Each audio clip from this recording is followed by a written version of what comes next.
ada syaratnya ketika poligami itu bisa dilakukan ketika syaratnya terpenuhi. Jika syaratnya belum terpenuhi, misalkan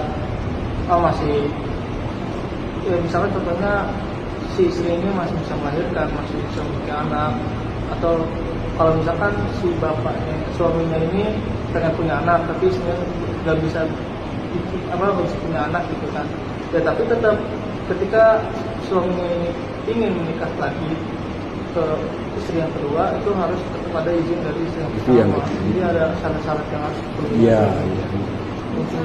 Kalau misalnya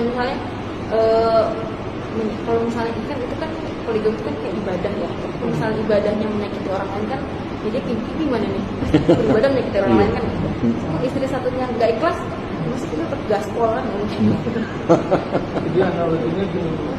Jadi poligami itu suatu obat jika si orang ini masih sehat, hubungan keluarganya, buat apa kita makan obat yang nanti ini sakit?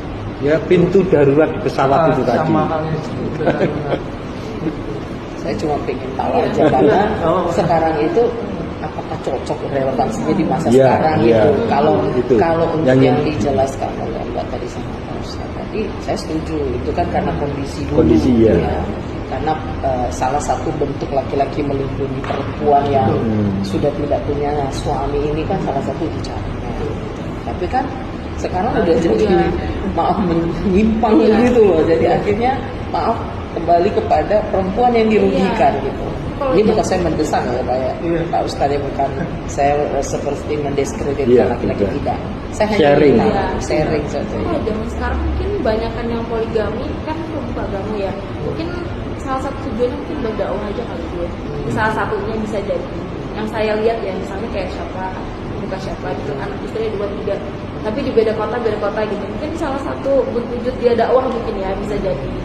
Makin banyak anak nanti dia mikirnya nanti bisa gunung pesantren apa. Tapi hati manusia nggak ada yang tahu.